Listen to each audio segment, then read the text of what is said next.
অঞ্চলে কুরবানির সময় গরুর হাট হয়, গরুর হাটে উট উঠতেছে।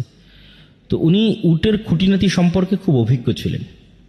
উটের নেচার, স্বভাব, উটের খাওয়া, উটের ফুড সিস্টেম, ঠিক আছে, উটের আবাস বসবাস, উটের কালার, রং, শক্তি, সামর্থ্য, জীবন প্রণালী, বংশধারা, এভরিথিং সম্পর্কে খুব জানতেন। তো যে বিষয়ে মানুষ বিজনেস করুক ওই বিষয়ে নলেজ না থাকলে তো আসলে সে বিজনেস করতে পারবে না। তো যেহেতু উনি উট বিষয়ে সবচেয়ে পারদর্শী, এই জন্য উনি উটের ব্যবসায় হাত দিলেন। উটের ব্যবসায় যখন হাত দিলেন তখন একটা মূলনীতি ছিল ওনার, সেটা হচ্ছে হাইয়েস্ট সেল, লোয়েস্ট লাভ।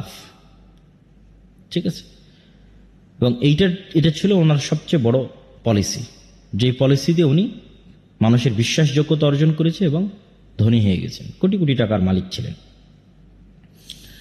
তো এই জন্য মানুষ যখন উটের দরদাম করতে আসতো উনি বলতেন ঠিক আছে আপনি কততে দরদাম মনে করেন ফাইনাল হলো যে আমি এই জিনিসটা, এই উটটা, এই গরুটা 2 লাখ টাকায় কিনবো। তখন উনি নিজে থেকে ধরিয়ে দিতেন যে এই উটের কিন্তু এই সমস্যা আছে। তখন গ্রাহক আরো দাম কমাতো, তারপরে ধরেন 1,80,000 ফাইনাল হলো, উনি আর একটা সমস্যা ধরাই দিতেন। উনি বিক্রি করতেছেন বাট উনি আবার সমস্যা ধরাই দিচ্ছেন।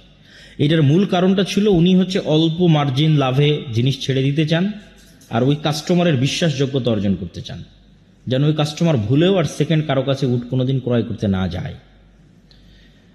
তো ওনার প্ল্যান এটাই যে আমি যদি একটা পণ্য বিক্রি করে 500 টাকা লাভ করি, আর সেই জায়গায় যদি আমি 1000টা পণ্য বিক্রি করতে পারি 1 টাকা করে লাভ করি, তাহলে 1000টা পণ্য বিক্রি করলাম 1 টাকা করে লাভ করলাম, লাভ হলো 1000 টাকা।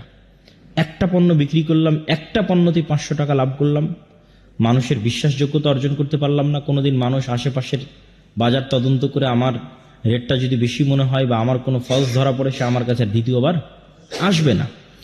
তো দ্বিতীয়বার আমি কাস্টমারটাকে হারিয়ে ফেললাম। একবারের বেশি লাভ করতে গিয়ে আমার লং টাইম বিজনেসের যে ধারা সেটি ধ্বংস হয়ে গেল। তো এই জন্য আমাদেরকে সবসময় লং টাইম প্ল্যান রাখতে হবে, দীর্ঘ মেয়াদি প্ল্যান থাকবে, অল্প লাভে বেশি সেল করার পরিকল্পনা রাখতে হবে এবং বিশ্বাসযোগ্যতা অর্জন করার চেষ্টা করতে হবে। তাহলে অবশ্যই ব্যবসাতে বরকত হবে।